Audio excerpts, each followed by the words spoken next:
very successful kind of e-commerce business online. They've then moved into the kind of reseller market, got to go on board doing that, and now trying to expand into B2B. So it was an interesting workshop. I kind of had it all planned, all the structure to kind of take them through all the kind of stages.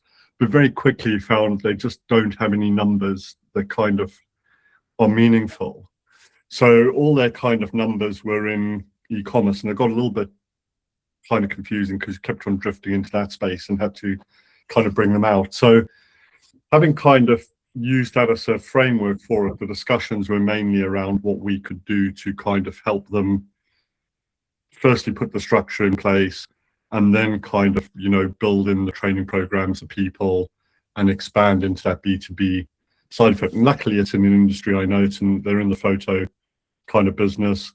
So they're now looking for a proposal. Love the idea of the sales engine, love the idea of the CRMs, really like the idea of having somebody kind of leading that for them. Really interested in how they could use the co-pilots to help with quite a lot of the process, maybe on both sides of the business that they're getting kind of some bottlenecks in. So I need today to kind of sit down and put that together into a proposal for them. But, you know, like the system, like the model, like the offer, we're kind of enthusiastic about getting something up and running. So, Matt, I probably need a conversation at some point just about, you know, on the co-pilot side, and just maybe thinking a little bit about how we can structure some of that for them. But no, really positive meeting.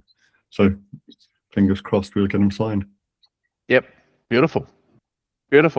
No, we can definitely, if you need something before next week, let me know. Tomorrow's probably jammed, so probably Monday's probably the earliest. Yeah, no, that's fine. I think I need kind of today to just go back through, get my thoughts in line about how we pitch this to them. There's quite a lot of, you know, pre-built, pre-thought. I probably need another session with them to really kind of make sure we're aligned with what it is they want to get out of B2B kind of side of things. No, well, let's connect, and we'll kind of make sure we've got everything mapped out, so you can kind of use that follow-up to close them, to turn them into the ongoing engagement. Excellent. Yeah, let's do that. Perfect. Beautiful. Good to get one under the belt. Always the first is, I guess. You always remember your first, Stuart, don't you? You always remember That's what they say. That's what they say, Simon. But yeah, yep. Well, so Matt, should we go around the room, but keep it tight? You've got to get, you need 45 minutes, do you? Yeah, I've got 45 minutes. So I do want to kind of just share the format changes and kind of what we've been discussing, just to, you know, kind of get everyone on the same page. So, you know, my goal out of these kind of changes, like with everything, is just to make better use of our time together, just to make sure that, you know, these sessions are, you know, going beyond kind of just good feelings and turning into planning, turning into education, and then ultimately turning into momentum, you know, and results. So, you know, part of that is kind of me having to step back from, you know, as many one-on-ones, just because, you know, my time has only got so many hours in a week. But I don't want that shift to affect the support and the growth. Like, you know, for this to be acceptable on by my standards, this moves has to actually increase the level of support you get, make your time more effective, and actually drive results faster. You know, from that. So the format, so everyone would have got the email yesterday with the you know, weekly reviews. So from now on, that will come out on Mondays. I wanted to just make sure everyone saw it ahead of time, and, you know, the couple of minutes that's going to take to fill that out really kind of gives us insights in making sure that the co-pilots, you know, are giving you the support and the momentum that you need. And that's, you know, when things are off target there, that's going to kind of flag to Agnes and Bong to, you know, to start kind of going deeper into the box. You know, starting putting the numbers in there gives us an opportunity to kind of just sit there and flag each week of, as far as going, you know, reflection from your own part is, are we getting enough reps in,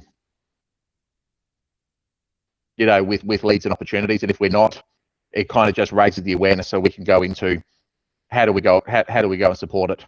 through there. And then any of the issues of the roadblocks through there gives me framing for these sessions to make sure that we can, address these issues head on and actually use this time to, to educate and grow. Beyond that, over the next couple of weeks, you'll see us starting to move into the engine room more for our main communication away from WhatsApp. The reason behind that is to kind of start to close the gap between all of the training and the modules we've got and the support that you give, and kind of create this single place. So when there's questions, instead of, instead of kind of everyone going where to find it, we've got it there. We can make sure that you're linking back in. And as we build more of these sessions and as we kind of get more feedback, as different little kind of mini courses are coming on board and little mini workshops, they're in there. And the goal out of that is just to shorten that gap.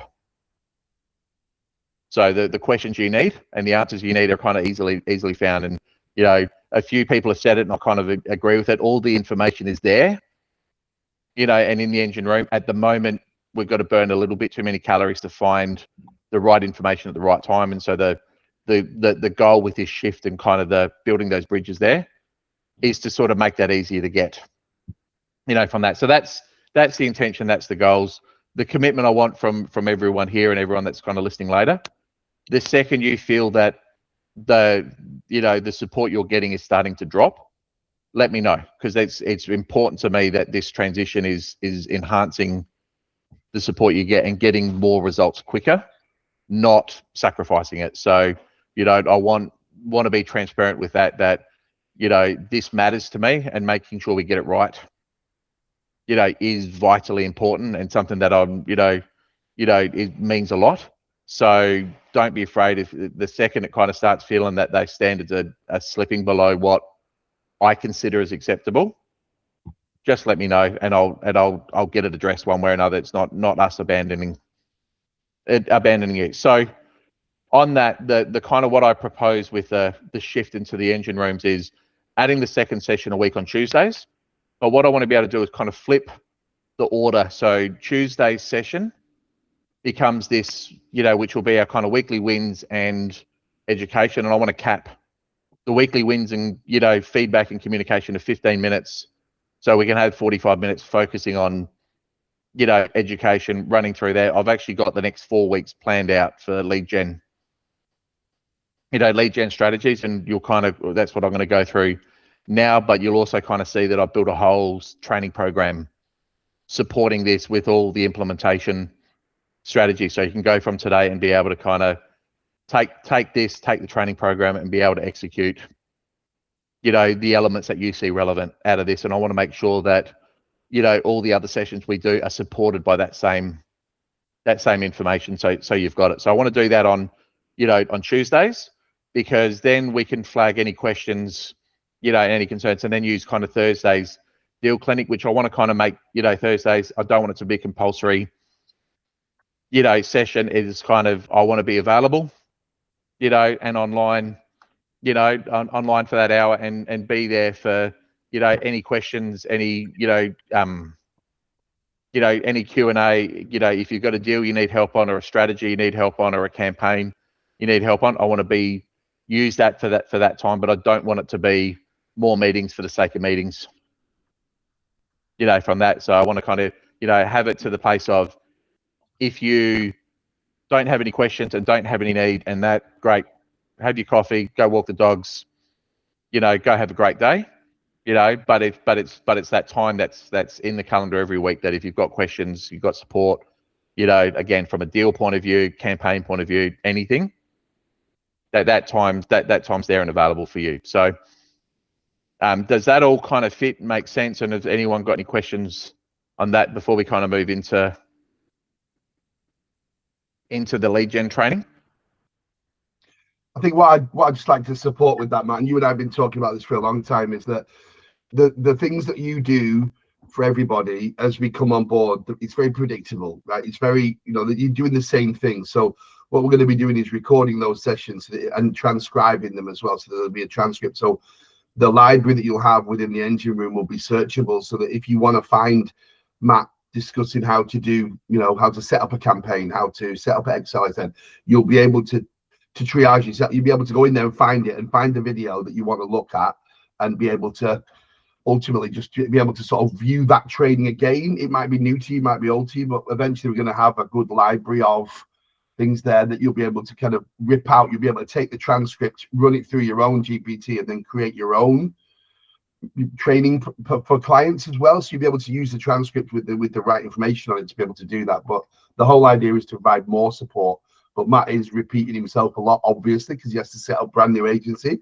And essentially what we're doing is when we're building out the engine room and we're building out the co-pilot setup and everything like that, it's very repeatable because that's our business, right? We want to make sales predictable. So by creating this library, it should give you guys a lot more resource to be able to pull from. And ultimately having the every week session on a Thursday where you can jump in, jump out, anything that starts to drift in any way, shape or form, we can catch it and we can make sure that you get what you need. But equally the room will be able to help as well. We know there's a lot of collaboration going on, which is the whole part of why we did this community part, you know. So you'll be able to see things on a Tuesday that you'll be able to fix and you'll be able to work together. And you know, there are opportunities for you to do more with that. So no, I'm you know, like I say, Matt, you don't know, but Matt and I have been talking about this for a little while, and it just feels like the right time to really push on with it, you know. So good guns, mate. Thank you for that. Go, Matt. Cool. So with that, let's get into kind of the lead gen strategy. So I've dedicated the next 4 weeks to run through kind of 4 different type of campaigns, and I thought I'd start with the hardest, you know, the most complex of kind of campaigns, so we can kind of start there and then kind of strip back on the different nuances. So, you know, the thing that we want to kind of accept just as a source of truth is, if any campaign is not generating enough leads, it's either an activity problem, a maths problem, or a psychology problem. So if we're not generating leads, you know, from there, we're either just not doing enough of the right work, you know, and that's just an activity problem. We just need to increase the activities, go deeper, or it's a, you know, maths problem that the conversions just aren't working. You know, there's a step that's just not working, and, you know, X amount of views into Y amount of, you know, conversions from, you know, from there, or it's a psychology problem. We're just not entering the buyers' minds. And why that becomes so important as a kind of, you know, source of truth is when we start there, we start at the kind of the big picture, you know, where a lot of people want to kind of look at the tactics and the tools, and, you know, they want to go, well, let's move away from Prosper, let's, you know, use Apollo, or let's do this, or let's do that. And, you know, often we're diagnosing a symptom, not the root cause. So whenever kind of any lead gen, and this is for ourselves and for our clients, is there, we want to kind of just look at things from a, you know, a slightly different height and a slightly different perspective to go, you know, to go what's going on. So everyone is kind of doing various forms of LinkedIn, you know, outreach at the moment, and we've got different messages, you know, different type of campaigns that are going through. But I know, you know, with quite a few of us, and particularly with some of the clients that we're onboarding, that the need for a, you know, like if we kind of go back to that kind of, you know, the 2 axes and look at the X and Y there with, you know, how big or how small is the market, or how easy or hard it is to engage. You know, we do have these strategic buyers and these strategic campaigns which are small in numbers and hard to engage, and that is the hardest nut to crack, you know, in any type of outreach strategy. You know, from that's not a strategy that we can kind of just knock on a door once, you know, and be able to move on through. So I want to just kind of walk you through the different layers inside of LinkedIn, you know, there of how we can kind of go about it. But the principles I want us to kind of just live with. So when we are looking at these kind of strategic campaigns, we've got, you know, small numbers that are hard to engage. The things and the principles we need to kind of live by, you know, within these is we need to do our research, you know, because you've got to pay your price somewhere. So we've got to do our research to make sure that we are targeting the right people, and we need to be consistently patient, you know, which means we are looking for signals and we're looking for interest, and we're using that to escalate into the next stage, you know, because we're not often going to get replies instantly, but we are looking for kind of feedback and looking for those signals to be able to go and, you know, escalate to the next stage. The thing that I want to kind of just make sure we all get on the right page with is there is no easy way, you know, through it. Like it is time consuming, and I have looked at every AI solution that exists and every claim, you know, that people make that I have come across, and there is no easier way to do it properly, especially when you've got strategic buyers that, you know, and I'm going to use you, Paul, as an example. Like your ideal clients are very specific, you know, from that we can create a list and 80% of that list is not the right fit. You know, and the only way we can kind of get better than that and weed out the 20% that are right is actually going through and doing them manually. You know, from that, there's no kind of AI tool that we can take cold data from LinkedIn, you know, and filter it properly, you know, in the right way. But this is what we have co-pilots for. You know, they can do the heavy lifting, they can do the grunt work, they can slide through this. We just need to be able to tell them what to do and create a tool that can take, you know, the decision making away from them in time. So they use that tool to go, you know, is that a you know, a red light or a green light? Is that someone to, you know, put it to the list or someone to move aside? So our job is to get really clear on the strategy and get really clear on kind of what good looks like. And then, you know, create the simple, repeatable process that's going to take time to go through, you know, and do it. So with that, kind of before I get into LinkedIn, is there any kind of questions or clarity kind of around, you know, the foundations? All self-explanatory? Cool. All right, let me start in Sales Navigator, and I'm just, for some reason, it's logged me out. So before I share my screen, let me log in.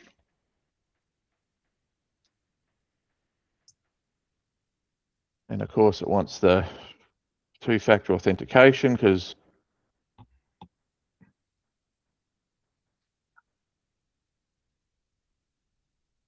all right. So the first thing within Sales Navigator, you know, we're all kind of using this and had various forms of, you know, familiarity, is there's two core ways that we can go about looking for leads. You know, we could go through the lead filters, which is looking at the person. That's where we go after most, you know, there, because that gives us the right people to go and talk to. Or we can go start looking at account filters.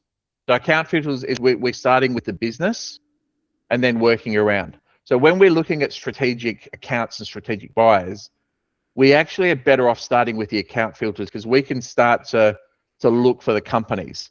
And this here gives us a different set of, you know, information. So there's a few layers that I'm going to walk you through, you know, with this here. So when we're looking for accounts, we can kind of just do a basic search of going, well, let's go target businesses that are turning over 2.5 to 50 million. You know, their headcount is, you know, between 10 and 200. You know, they have grown by, say, up to, you know, 5%, you know, there, so that they're growing. The head office is based in the United Kingdom. And industry, let's just kind of use let's use engineering services just as an example, you know, from here. So we can go, you know, there and go, let's just say, go look at the sales, you know, there. So their sales has got a minimum 1 person, but a maximum of 5. So, you know, this here gives us, in this case, an example of 66, you know, like companies. So the goal kind of here is to get as specific as we can, you know, to get the list of companies of what we're going to go after. And, you know, when we start paying for the, you know, the industries, there's so many different variations of engineering. So you're not going to want to kind of live just on one, you know, expand as much as you can. Now, what this gives us is a good starting point of, you know, let's just look at these guys as an example. Now, has anyone played with this page before and kind of seen, you know, seen what this gives us? So this here kind of gives us a couple of layers. It gives us obviously the company information, but we can then go and find all the decision makers or all the employees. So one of the key things that you want to do when we're going after and planning for strategic buyers is you want to kind of build two lists inside of LinkedIn. List one is all the decision makers, because this is the people you're going to go after. They're now, again, you're not going to go after a CTO for sales, but we're going to go and select just all of these there, and we're going to save them in as a list. And when you save them in as a lead list, inside of here, so we're going to just call this list, decision makers, and save them in there. So as we go through all of the companies that, meet our profile, we're going in and saving all of those decision makers, into a list that we can kind of review inside of LinkedIn. But we're not going to kind of just go there. What we're also going to do is we're going to take all the employees and we're going to save these as a list as well. So there's 64. So we go through, 3 pages, but we're going to create another list called just the employees, and we're going to save them as a list. Now, why is this important? Because when we get to our outreach strategies, and when we kind of start to unpack, the outreach strategies, obviously we're targeting the decision makers. We don't want to have a conversation with a, senior talent acquisition specialist. That's not someone that's ever going to kind of give us anything of value that we need out of it. But we want to run a connection campaign so we can connect with as many of these people as possible. So as we start targeting the decision makers, they see that we have people in common, there, but also B, as we start to roll out the different layers of our communication strategy and our multi-step outreach strategy, they start seeing content, they start seeing our newsletters. We're starting to build that familiarity. So the kind of water cooler conversations and the meetings when our decision maker goes, hey, I've had Simon reach out to me, from Total Sales. Someone goes, oh, I follow Simon. And another one goes, oh, I've seen his content out there. We're starting to control that part of the conversation, from there. So all of the employees of every company we want to go after, we want to take them, we want to put them into a prosp campaign and just send connection requests to them. We don't want to message to them. We don't want to engage with them. We're not worried about kind of any other steps than just building those connections, from there. And if that's running out in the background constantly, you're growing that network, and the visibility and the stuff that you see on content, that they see on content, starts to make it easier when we get to the decision maker, process. So, as you're going through all of the companies, save those 2 lists that are there. Now, when we kind of go through and you've built that list out, and again, you repeat this for, in this case, all of the 66 companies, you're going to have a list of a couple of thousand employees to go into a connection request campaign. And then you're going to have a list of, 50 to 100 to 200 decision makers, that you want to go after. Those are all saved in your lead list here. And if we go into here, this is where we now start trying to enrich this data. So we want to kind of know from all of these decision makers of these target companies, who can we get mobile numbers for? Who can we get email addresses for? And that. So that's where using a tool like Apollo, or something like that is going to kind of allow us to go from that list of 200, 300, whatever we end up with. There's going to be a chunk that only have the LinkedIn connection, the LinkedIn profiles. There's going to be a chunk that we've got just the emails, and there's going to be a chunk that we have the phone numbers for. All of that data, for the decision makers, we should put into GHL and we should tag them appropriately inside of there, because as we start rolling out the outreach, this is going to be multi-step. We're not just going to have one pass at these people. We're going to go after them consistently, across different channels. So by, importing all of that data into Go High Level and starting to tag them, and filter them, and, we can create smart lists, inside of Go High Level. We're starting to build that kind of asset pool, of what we're going to do. And we can then, at the same time as we're running a LinkedIn outreach campaign, we can be running an email campaign and vice versa. So, go and enrich that data. Inside of here, it becomes really, this becomes a good place to go and monitor activity, because you can see, the activity. So you can over time see who's connected with you, who's not. You can add notes. So you can actually kind of, as far as the LinkedIn part goes, you can kind of really get quite strategic over time with this. And, what I would, as you kind of start running a campaign for these, I would kind of, really start to break them into those three buckets of those that have connected with you, those that haven't connected with you, and those that have engaged with you. And what you can get your co-pilots to do is over time be monitoring who's liked posts and liked articles. And when you kind of see, when we start using events, they can start to see who's agreed to attend events. So this just becomes, not the control tower for them, but it just becomes a good place, because we're in LinkedIn and we're doing that to be able to get the data that we need, as far as going. So this here becomes the kind of foundations, out of that. Now, again, there's foundations that you need to do, with that kind of raw data to get the broad lists. But then you can start to, with those that you have the full contact information, you can then start to use the co-pilots to go and enrich that data more, go, set the standards of, websites and information, and you can kind of create, either a custom GPT or an app in Claude to go, this is all the information I need to know, about the client. And Claude can go look for articles on the company, and can go look for, go look for anything like that. So this is where you kind of start to leverage the co-pilot to really build the knowledge that you have prior to it. And you can start to create a profile.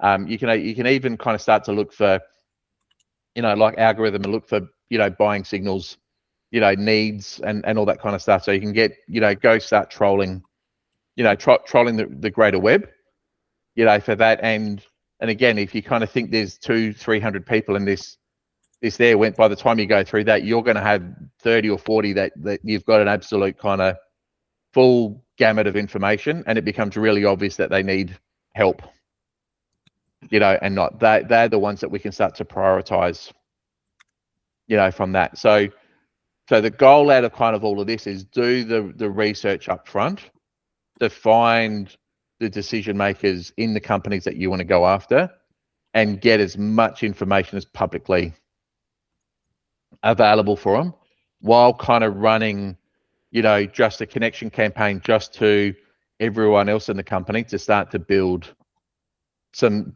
awareness. Does that all kind of make sense? And is that all kind of connecting the dots, or what questions? I'm taking Steve. Yeah, just a quick one. In the case of an event, you talked about events, Matt, right? I'm just in the process now of doing some outreach for that talk that I'm doing in September. So in a case like that, for example, you have a limited period of time where you want to hit effectively a reasonable amount of people. Couple of questions from me. Is there anything you'd advise to do differently if you've got a shorter amount of time to be as effective as possible over that period of time leading up to the event? And the second question is, you also mentioned something about registrations for the event. So I'd like to be able to sort of talk a little bit further. Perhaps that's a separate discussion about how we can configure all of that within Prosp or LinkedIn or whatever it is, however it's configured, please. I'll put a pin in that and get to it a little bit later, because we will talk about events. The specific things about when you got to do a condensed event, we'll probably touch on today, but we'll be more of that in the coming weeks. Out of that, this you know, the purpose of this today is more with those strategic buyers and kind of building the relationships over a 6 to 12 month, you know, period, and driving short-term results and short-term wins while kind of building for the long term, you know, from that. So everything we've just kind of covered off here is about the foundations, you know, that's going to make all the kind of outreach, you know, outreach possible. Now, hopefully what you've been able to connect the dots with, you know, with this is garbage in, garbage out, you know, and, you know, if we rush this process or we skip over this process, you know, everything else is going to be kind of ineffectual or kind of less than, less than effective.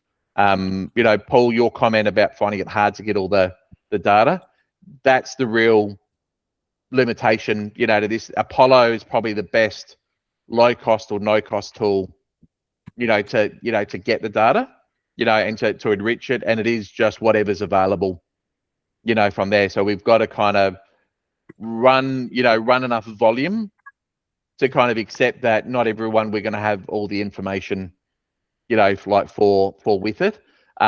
Doing it the other way and kind of finding the data in Apollo and then bringing it into into LinkedIn, from my experience, doesn't give us the same quality. So when we are relying on low volume outreach and highly vetted research, my experience is starting in LinkedIn and then kind of seeing what we can get gives us a significantly better return than that, for a couple of reasons, you know, but the main one being about kind of how LinkedIn and their algorithms work with first connections, second connections, and third connections. You know, their Apollo just gives us the data randomly, where in LinkedIn it's kind of filtering it in based on your, you know, first, second, and third degree networks, and that there significantly impacts, you know, the connection rates and the acceptance rate. So, you know, again, I stress with this is not a step to rush. You know, this is a step to be methodical, to allow time for the co-pilots to, you know, to do the research properly, because in these type of campaigns, you know, like, you know, rarely you're going to get some quick wins, and you always will, but, you know, most of the real decision makers, the relationship is going to be built over multi-steps. The relationship is going to be built over, you know, seeing your content, seeing some messages, seeing an email, being invited to events, seeing a newsletter, you know, and then getting enough triggers, and then us picking up the phone and you know, and ringing them. That's where the gold is going to come from, you know, from here. So when you have this data here, there's two campaigns that you're running. We've spoken about the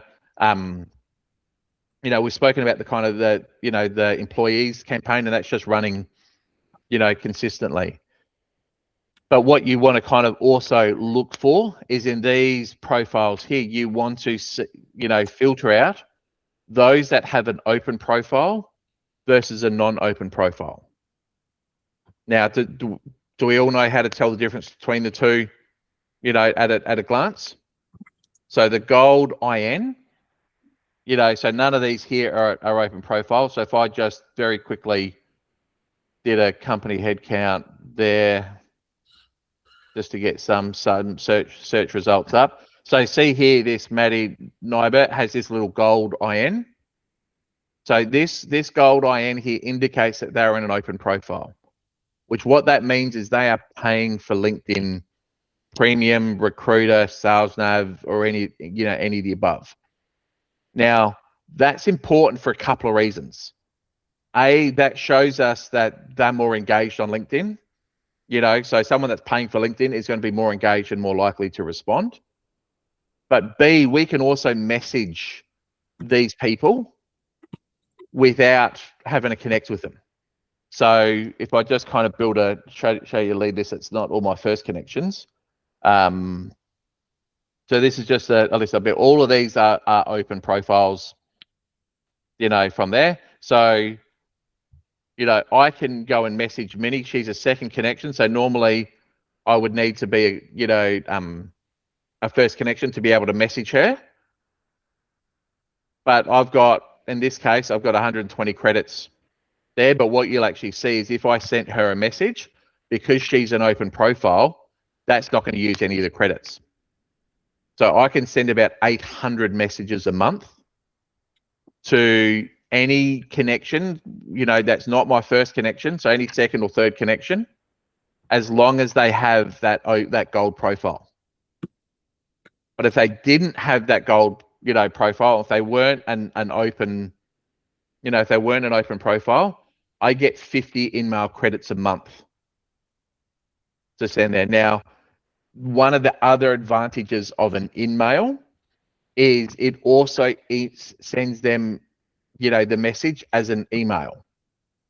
So they get the message on LinkedIn, but it goes into their email as well. So using the InMails becomes very, very strategic, and it becomes one of the kind of the hidden multipliers of these campaigns. So when you're kind of going in and looking at your list here of who you've got, we absolutely kind of want to send connection requests to every single one of them, and try to connect with them. Now, we know that the best performing connection campaigns are going to get us a kind of 35 to 45% acceptance rate. So we know more than half of the people that we're going to connect to won't actually connect with us. So we want to first send the connection request, and anyone that becomes the first connection, we absolutely want to update in LinkedIn so we know we can message them as often as we want via LinkedIn without inferring any credits or anything like that. So that becomes a good bit of data. But those that don't accept our connection request, we want to be able to leverage the InMail network, as much as we can for being able to sort of drive, in order to be able to drive that initial communication. So the campaigns you want to build through Prosp is connection request campaign from track, and track the connection request. And those that don't, we then want to kind of run into a second campaign, which is your InMail, your InMail campaign. And then you want to be able to recycle those leads and go through that every probably 90 days, there. So you can send, because you've got about 6 weeks before sending requests, you can send through that, 5-6 times a year, and you'll get the majority of them over time. So now we're kind of looking at that phase 1 of our campaign architecture of going, how do we kind of start the conversation, and build that outreach? So, we've got that list of data that we've vetted. Everyone that we know on there, we can communicate on LinkedIn. So everyone is going to kind of get a connection request. Those that accept our connection request, we're going to go into and flag them so we can re-message them over and over and over again. Those that don't accept our connection request, we're going to send them an InMail message, and then we're going to send them another connection request in 90 days. So we're going to keep repeating that process ongoing. Does that all kind of make sense as far as our kind of phase 1 of outreach? Yep, easy, simple. Now, the goal out of this and where we leverage the co-pilots is updating this data inside of Go High Level. So we want to be able to tag inside of Go High Level who's our first connections. There we want to be able to tag who's our open profiles, from that, because we can, again, we want to build this case of data and looking at all these triggers, and insights over time. The other thing we want to be kind of doing in that kind of phase 1 is anyone that we've been able to find their business email address, we want to do an email introduction, to them as well, and start that conversation, via email. Now, when we're starting that conversation via email, we want to be able to track who opens and who clicks. We want to have a link, and we want to be able to kind of track those two things inside there, because that, again, gives us more data, because we're not going to get many responses. But if we can start to build a picture of this buyer behavior, of who's opening, who's engaging, but not yet actually responding, it starts to build that kind of case as we kind of go through in different phases, starting to be able to use. So that's your kind of phase, your phase 1. And I'm moving through, I could do a whole day on this, which is why I built, the training course. So I'm kind of moving through these stages, pretty quickly. But again, I've built an entire training program that will kind of unpack and answer a lot of the details that you have through here. So the key then, once you've got this set up, and this there, comes into how do we kind of use the tool, and what are the type of builders we're going to use inside of Prosp. So this is a kind of Prosp campaign that I've got set up that, at the moment is generating a 31%, response rate.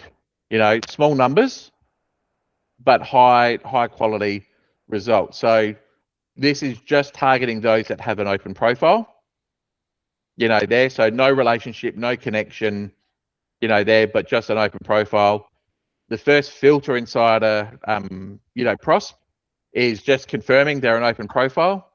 And if it is, we visit their profile, we like their last, post, and then we're sending them one quick message, and the message is really simple.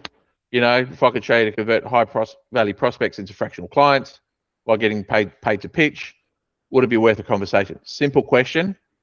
Before deciding, have a look at these case studies and look at this credibility.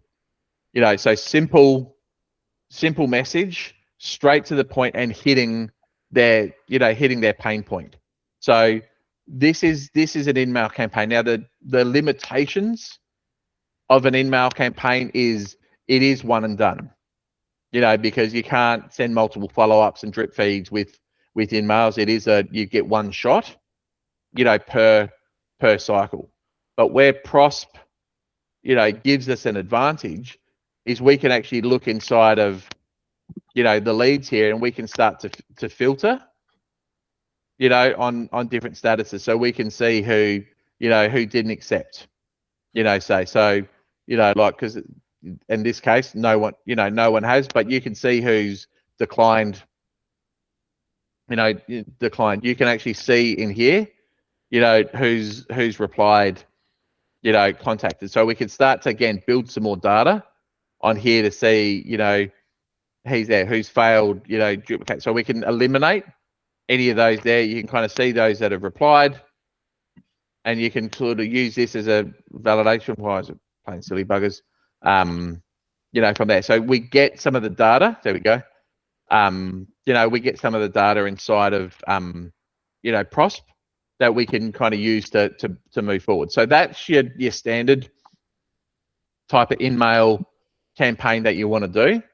Now your standard type of outreach campaign is, again, you see this one here is getting a 25% response rate and a 37%, acceptance rate. Now, I will kind of admit, targeting fractional sales directors, I would not put this in, I would not put sales directors in that strategic buyer, smaller number and harder reach, there.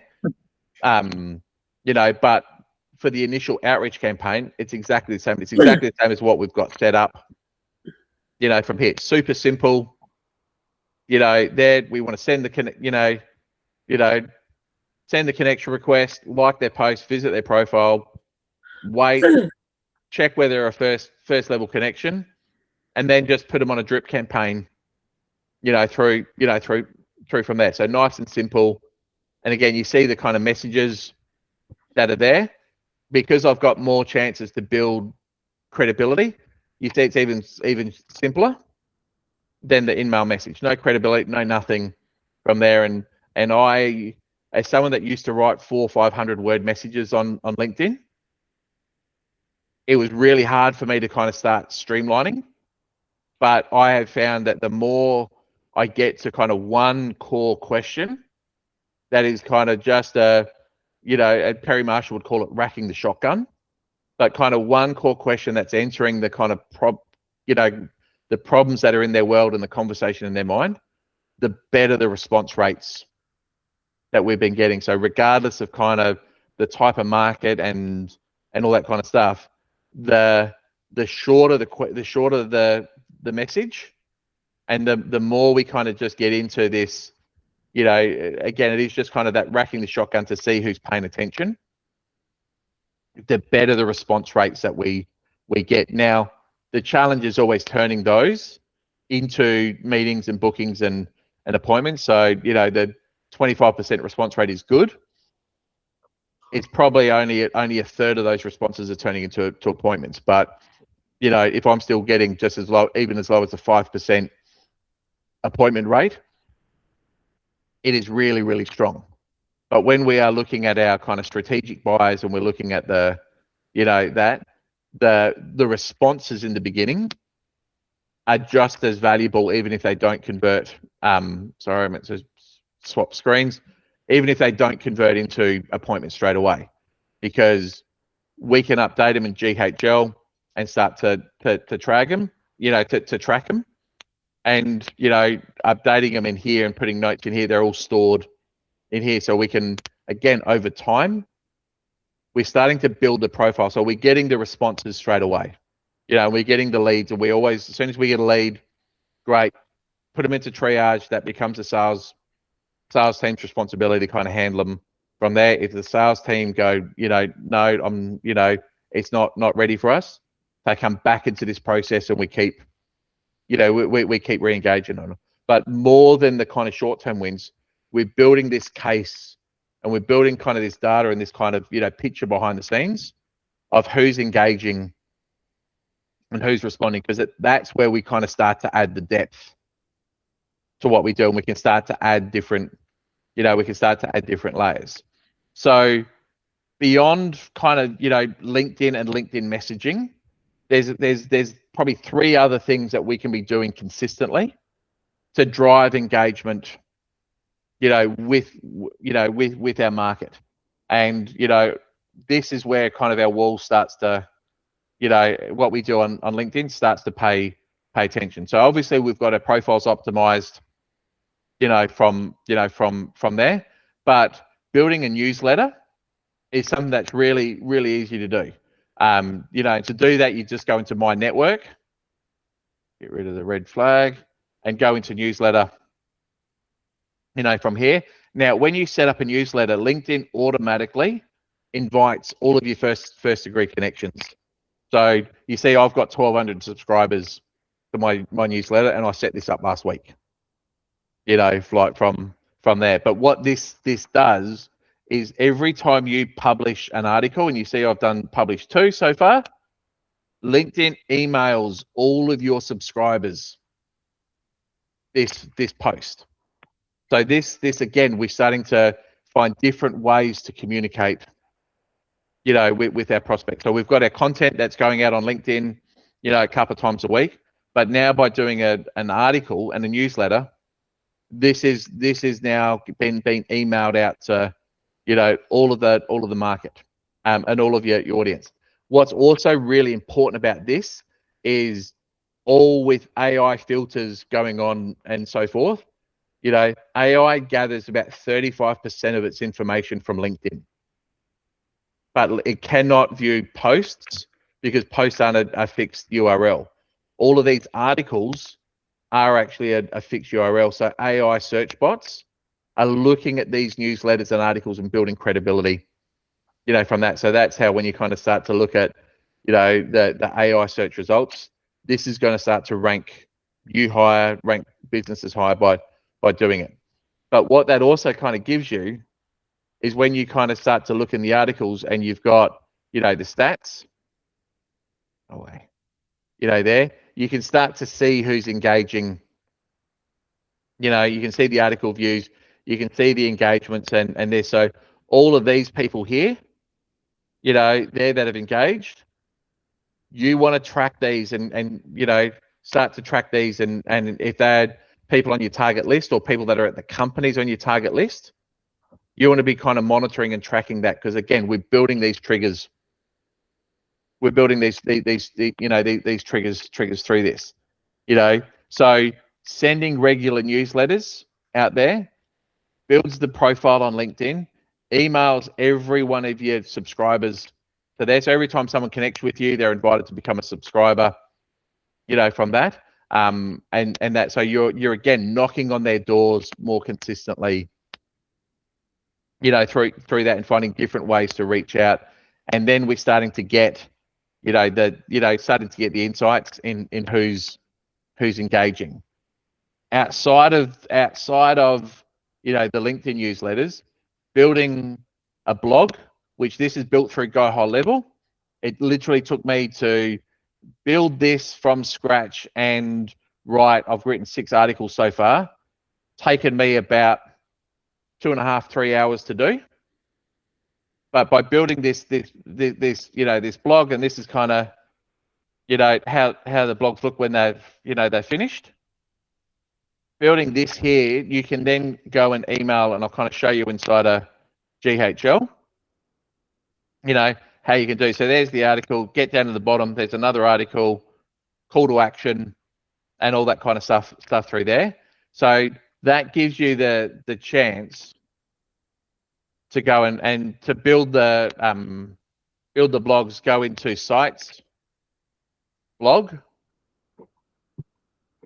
there, and you write that, and then when you want to go email everyone, so you can email everyone that you've got the address for, you just go into marketing and emails and campaigns, and then you just basically create a new campaign, from there. So you see the email sequences, here, there, you just basically go and create that, and then that shows up. It's going to let me, because it's sending. That's not going to let me because it's sending. But when you go in and kind of build that, like if I just go and build a new one,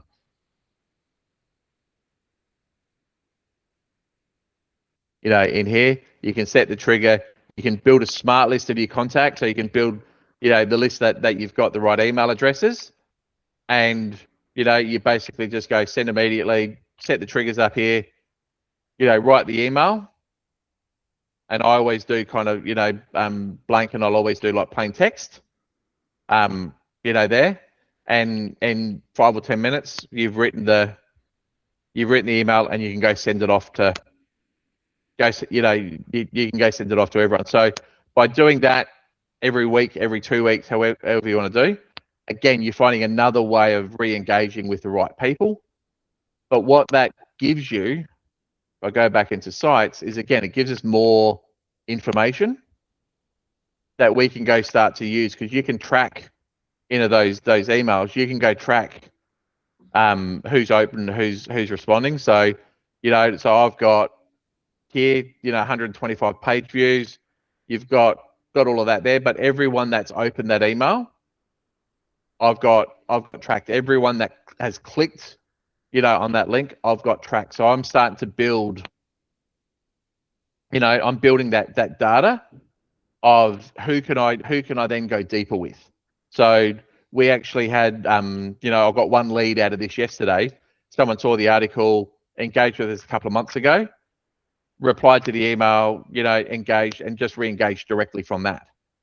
But what I've got more than that is I've got 125 people that haven't yet responded and haven't yet turned into leads, but I know are deeply engaged in what I'm talking about. So what I'm starting to kind of build, through these, through all of these tools, and by sequencing kind of my outreach, with articles, with blogs, I'm starting to kind of build this picture. And again, I'm using multiple ways to drive engagement and get responses. But I'm finding that data so I can go deeper with, and I'm running short on time, so I'm going to kind of try to cram as much as I can in. But is it okay if we go maybe 5 minutes over? And I can't go much because I've got another appointment. But there. So the final thing that we can be doing to drive more engagement is events. Now, the beautiful thing about events is when you go and set a new event up, it's really easy to do. You just cover image and always use like a thumbnail, high impact stuff. Set the event, do it online and all that kind of stuff. But as soon as you have done that event, you can invite all of your first connections to that event. And it's super simple. You just literally it just takes a couple of minutes of just clicking, and you can invite all of your connections to that event. So if you were to do an online event every 6 weeks or so, you can invite everyone along to it. Now, historically I will get a huge amount of signups, but a ridiculously low show up rate. So the goal out of the event is not to get people to show up, you know, on the event. Like, yes, that's a goal, but don't be alarmed if you do that, invite everyone, and you get 300 people saying, yes, I'm going to join you, and you get 3 people on the call, because that will happen, and those numbers will happen regularly because people just click yes and do it. But don't be alarmed by that, because everyone that said yes, we can again start to track them, start to follow up them, see what companies they're involved with, you know, there, and start to go to the next level, you know, the next level of outreach with them. So everything kind of here is just designed to, on the surface, get us responses, because we get people showing up to events. Great, we're going to have a chance to talk to them. We can turn them into a further opportunity. We get people responding to articles and blogs. We can engage with them, respond to them. You know, that, you know, constant visibility improves our response rates from our, you know, our outreach. So all of that kind of stuff is tying in together to do it. But the real value comes from getting those insights of who's not yet engaged and who's kind of shown some interest but hasn't yet responded, and then going deeper with them, sending them, you know, a personalized email, sending them a video message on LinkedIn, so we can actually start to go deeper with those. And, you know, again, we find someone that's signed up for a few events and hasn't showed up, you know, looked at some blogs and hasn't done it. We can actually just go and, you know, record a Loom video, you know, there of us, you know, even talking in there and going, you know, hey, Andy, I've seen you, you know, been really engaged. I know you've been watching my stuff, and I'd just love to just connect with you for 15 minutes, find out what you like about it.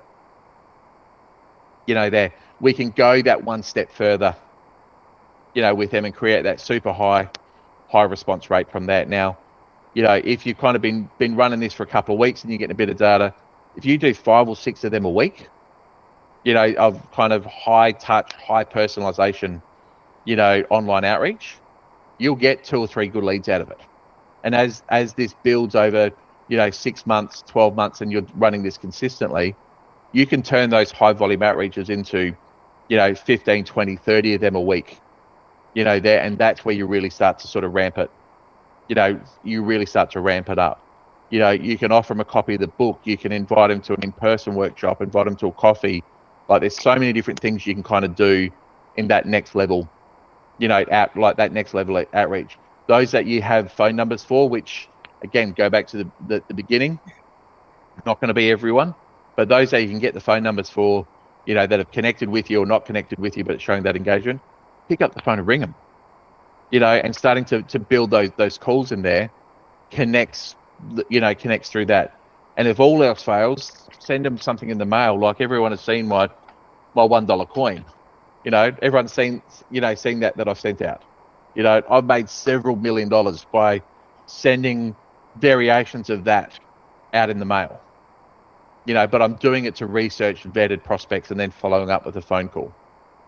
So I'm running kind of short on time, and we're a minute over. So I've rushed through that a little bit, but that's why I've kind of allocated 4 weeks to kind of unpacking this in more detail and kind of going deeper, you know, deeper with that.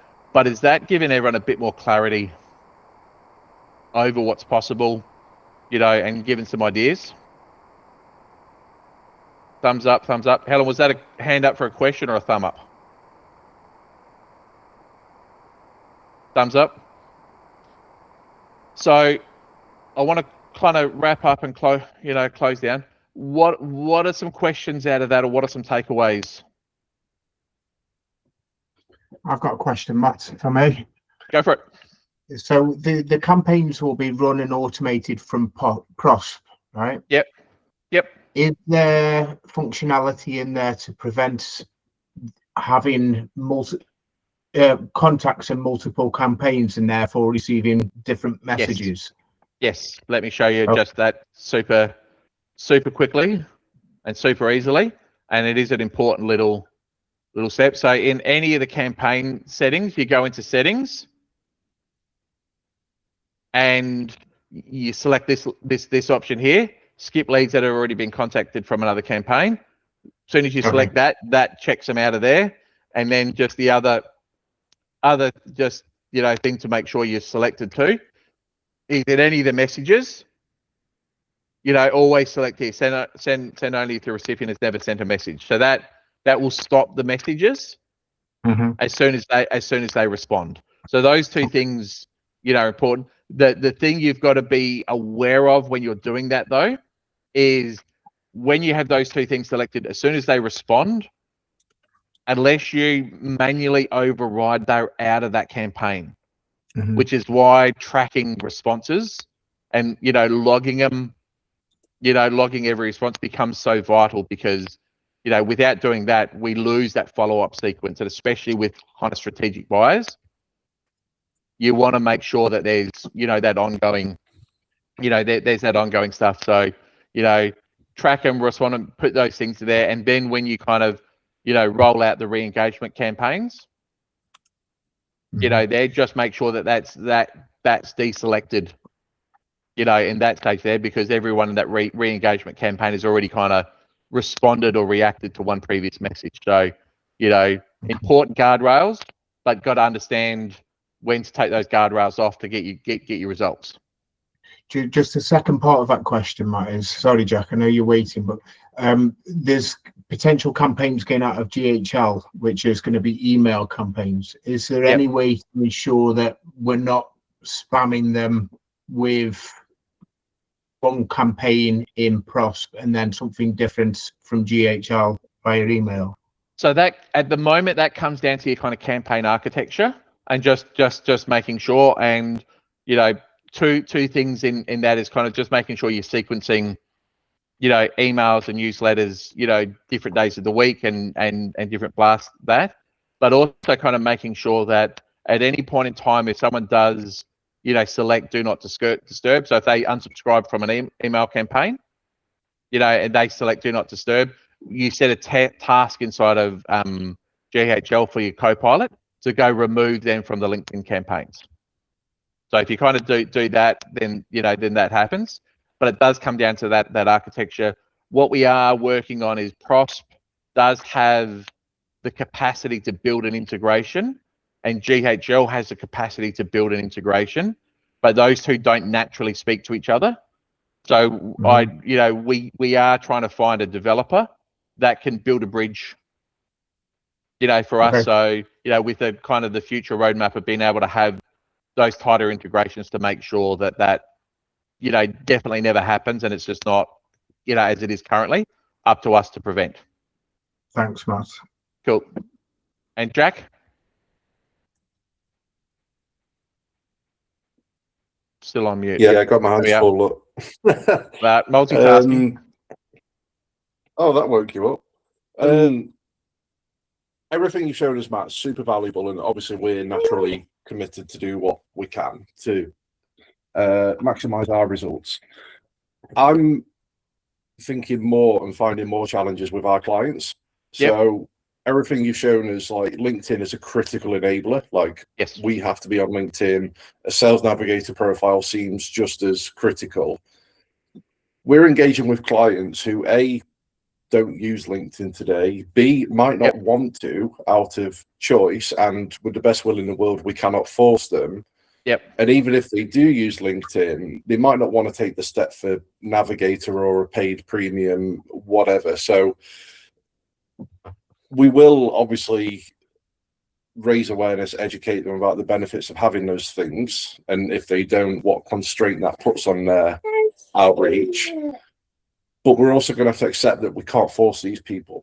And what is our approach to lead gen when we're working with a client in those different scenarios of constraints? So there's going to be two scenarios at play here. Scenario one is going to be, we can find their clients on LinkedIn, but they choose not to do it. If that's the case, then you've got to seriously question whether you want to work with them, or not. If it's a cost issue, increase your pricing by a couple £100 a month, and then absorb the on cost into your retainer, so they're kind of paying once rather than paying 3 times. From there, but especially with say some of your clients, Jack, they're going to fit into the second category of, you know, there genuinely isn't the pathway to find their clients on LinkedIn as easily as others. So, you know, I would be very kind of, you know, direct and going, well, if LinkedIn is going to help them, and if this strategy is going to help them and they choose not to accept it, then they're probably not the great fit of client.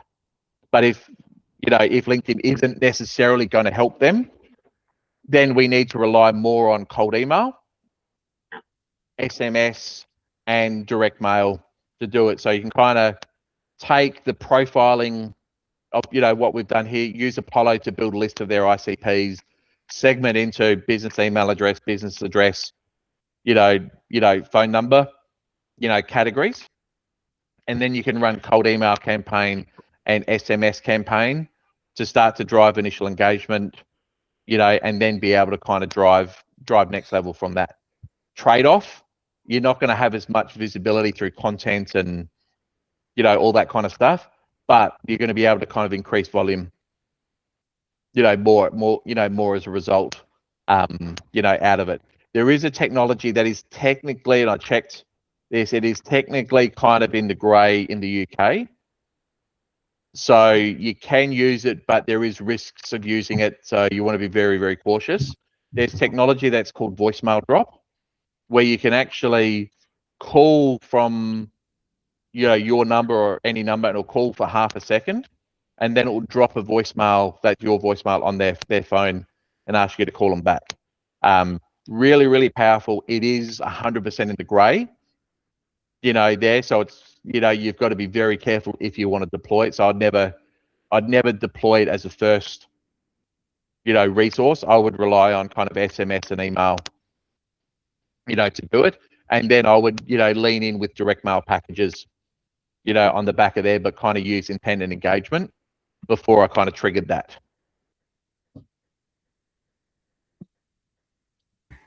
Yeah, thanks for your thoughts, Matt. My experience so far tells me that the most common scenario is you probably work with a client who has LinkedIn, but it's very pedestrian. They just have a profile because that's what you do.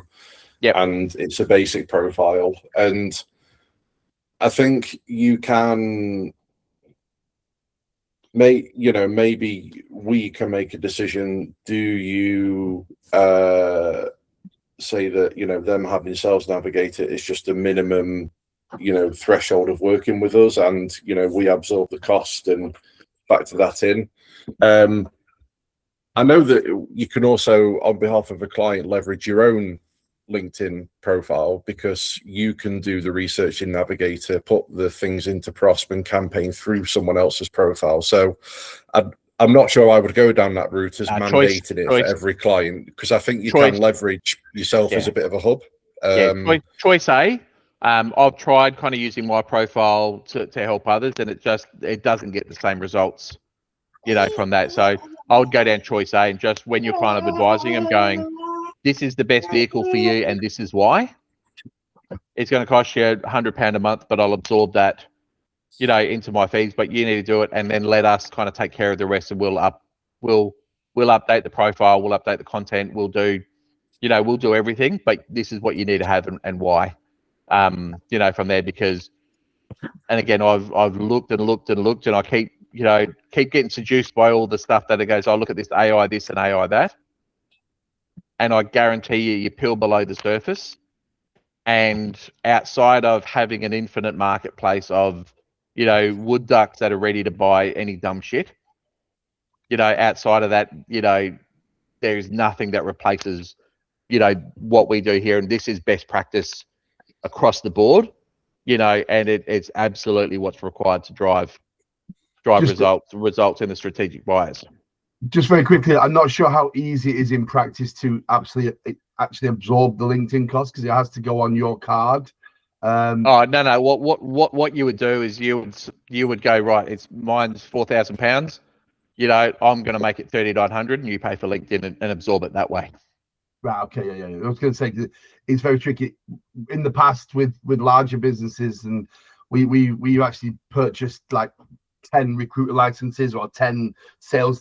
You know, you can purchase them in bulk, and then you can assign, but you would be on the hook for the 12-month period. So, we would essentially say we've got 10 sales nav licenses who would want one, and we would assign them the cut to each person. You can do it, but you would normally be responsible for the full amount. So it's probably a positioning issue. But I think the first sale we've got to get is that they want you in their business. The second sale is they've got to believe what you believe. So we've got to stand that. You get a month trial. So you're on trial, right? You know, you kind of say, look, let's take it, but make sure that when you get the month's trial, that everything is literally ready to fire up straight away. You know, coordinate that and make sure we get that initial traction, because then you're gonna hook that up. But yeah, I mean, initially you can get some traction with something like Prosp, which is a lot cheaper and a lot less, you know, intrusive. But again, they've got to buy into it, whether they pay it direct or what. They're gonna have to pay it directly. They're gonna have to sign up, but they're paying 4,000 a month. 75 quid shouldn't break the relationship, especially when you can demonstrate that it's going to be used. Very often, LinkedIn is underutilized, and that's why people don't get it, because they don't invest time into it. Therefore, they don't get any results out of it. So they say it's rubbish, but actually, the fortune is in the consistency with LinkedIn. So we're going to sell that mentality, and then say, look, you've got to come on a journey with me. Let me show you how to do it. You can cancel at any time, and we can step back from the LinkedIn. But honestly, you're missing out. So yeah, just make sure you're aware that you can't you can't absorb the cost directly. But obviously, you know that. So yeah, that's right, Pippa. Cut me off with running out of time. I respect people who've got things to do. So here's where my mind is at. I'm thinking scale with everything, because right now I've got 3 co-pilots, 2 on behalf of clients and my own, and I've just developed a process to get them to use LinkedIn Sales Navigator to find contacts, to then use a tool to enrich the data, to then import that to Go High Level, to let me know that those contacts are ready to do whatever we want to do next with. And it's because that's already starting to scale. Like, one of the traps I've found is it's causing LinkedIn profile bans on a daily basis. Yep. So I've had to set up virtual VPNs for the co-pilots, which I think is working. I'm not saying it's a blocker. But with all of this, I'm just thinking scale, and that scenario where we engage a client who doesn't use LinkedIn or is a pedestrian LinkedIn user, I think is going to be extremely common, because in a way it's an indicator that their sales is poor today. It's good that you found someone that is untapped in terms of LinkedIn. And then, you know, how do we manage the expectation and the minimum criteria for entry for our way of working, and how much can I leverage my profile versus their profile? And I'm literally battling with these questions right now. Yeah. No, you need to do all of this research in their profile, because you've got a maximum of 500 profile views a day that you can do. And if you hit that, if you dance on that line for too long and too many days, you're at genuine risk of being able to have your profile shut down. So you want to kind of stay well inside those boundaries from that. So we want to avoid using your profile, for anything else. So you'll also ruin your algorithm. You also ruin your algorithm as well, because if you look at certain things, it'll show you more of that. And if you're looking at like your clients, like ideal client profiles, more than you're looking at your own, your news feed will be filled with things like, just check that on TikTok. If you look at one thing, all you see then is like bang, bang, bang, bang, bang. So you're right to do that. I've done ghostwriting for people, and Matt's obviously done it as well for years. You know, I built one guy's profile from having 197. He's now got 8,000 connections, and he gets inbound leads every week. You know, but again, it's all got to be through him and his profile. So you can do it for clients if you use different browsers. So there's like 4 or 5 different browsers you can have. So I have, you know, like with Sarah, I have my LinkedIn logged in under Chrome. Hers is logged in under Firefox, and it doesn't kick you out. It keeps you in, you know. And I've actually got 2 laptops, so you can have 10 different profiles that you can log into at any second without any authentication. So you can do that, but it does have to be through their LinkedIn, because it builds their algorithm. And the new 360 brew penalizes you for engaging on content that isn't in your direct line of sight in your wheelhouse. So I'll keep that in mind. Yeah, so I think the answer to the question for you, Jack, is 100%. They need, in order for us to succeed for them, they need Sales Navigator, and we need to be able to kind of optimize their LinkedIn profile, from that, and how that's paid for. Ultimately they've got to pay for it, but whether you absorb that cost, reimburse for that cost is up to you.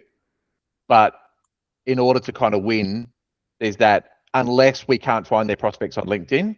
And if we can't find their prospects on LinkedIn, take everything we've done here, rely on the blogs, rely on cold email, rely on SMS, different sets of variables as far as what we need to monitor and measure with response rates and delivery rates, but lean into those things there.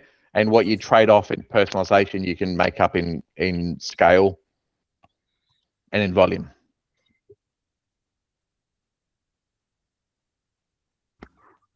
Yeah, really solid advice. Thank you.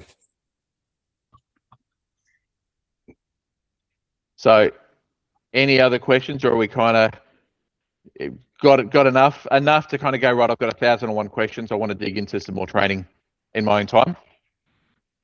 No, I've just got one. Yep. Whereabouts do we find the limits on LinkedIn? So I don't. So we can stay within So there's some hard limits, and then there's some unspoken limits. So you're not going to find these limits anywhere on LinkedIn, but I know with a fair degree of, certainty that these are the limits. Maximum 500 profile views a day. Maximum. I will never build a campaign, or I always suggest my team stay under 400 to be safe. But I know the limit's 500. Maximum of 200 connection requests a week you can send. Now, LinkedIn will they won't necessarily punish you for sending more than that. They just stop, and there's a connection limit there. What LinkedIn do monitor very, very closely, in the connection request, is the people that say, I don't know Ben. Now, we don't know how many people say that, but you can get punished, if too many people say and do that. So if your connection rates drop under 20%, that's when you want to kind of stop and reassess the list of what's going on, because that's a warning sign that that you're there. The connection rates you want to target is, ideally 35 to 40% is the kind of benchmark you want to be aiming for. But in some niches, anything kind of over 25 to 30% is acceptable, there. But 35 to 40 is where you really want to kind of aim that. When you have a Sales Navigator account, you get a hard limit of 50 InMails per month. And the 50 InMails, you can send that to any profile. Anyone's with those open profiles, so those gold IMs, it is about 800 a month you can send to them, on an ongoing basis. So you're not going to find those numbers inside of LinkedIn anywhere, because they don't publish them. But I've been running LinkedIn campaigns for 12 years now, and kind of, constantly kind of checking with people, and that's what everyone is kind of, the consensus is what the unspoken limits, the unspoken limits are. But, the thing with LinkedIn that's most important, is that engagement, and that response rate. So the more people that reply to your messages, the better. The more people that see your posts and engage on your posts, the better it is. The more you follow the best practices, the better it is. The more you try to cut corners, that's where LinkedIn gets punished. Like I often refer to LinkedIn as the kind of market as, the market is hell, because they do go to extraordinary lengths to make it hard to scale any type of activities. They put so many barriers and limitations in your way, and it's by default. They don't want it to be a spam paradise, from that too. So to sustain and succeed in there, you've got to kind of understand the rules of their game, which is engagement and relevance, and consistency. And then you've got to sort of play within their rules. And, as I said before, I've looked at so many tools to scrape data out of LinkedIn and validate and enrich and profile and all that kind of stuff. And it is just risk, and very, very little, very little reward. So, that's where the more I keep coming back is like, we build the system, we build the tools that the co-pilots do manually, and find our leverage through people, and scale that using best practices. There is what's going to is what delivers the results. Great, thanks. So there is a full training on this that I dropped into the engine room training portal, but I will email the direct link to everyone. So I've put in that step by step. I've also put co-pilot instructions in there. So I've given this same training to our co-pilot so they can, as you kind of want to, outlay steps of this. The co-pilots have got the training in there. I've also put all the support resources and everything you're going to need, inside of that. So I'll make sure this recording is put into that training as well. So this plus all of that information will is already live, or the video will be live tomorrow, but live in the engine room for you to be able to use. Guys, I have to jump off now. Have a great day. Yep, perfect. Helen? Yeah, me too, Matt, but my engine room login seems to have stopped working. I did put a request in, but I haven't got anything back. I haven't seen it, but I will reset it for you before I finish for today. Can you make sure that you reset it on my business email? Yes. Yeah. Not. Because also I'm getting lots of communication between the two emails. Yeah. Yeah. I had the same problem with Steve, which was two profiles in GHL. So I'll make sure yours gets merged into one. So everything just goes to the business email address, not your smiley one. Not the smiley one, no. Because I'd save the smiley one for crap. So obviously I missed your form today because it's in the smiley. Yep. Yeah. No, that's cool. I wasn't expecting too many people to fill that out today, but get it from Monday. Those forms are going to be a vital part of kind of the support structure and how we can kind of utilize these sessions, utilize the kind of my time to build the training, how we train our co-pilot teams, all of that kind of stuff to kind of really accelerate your growth.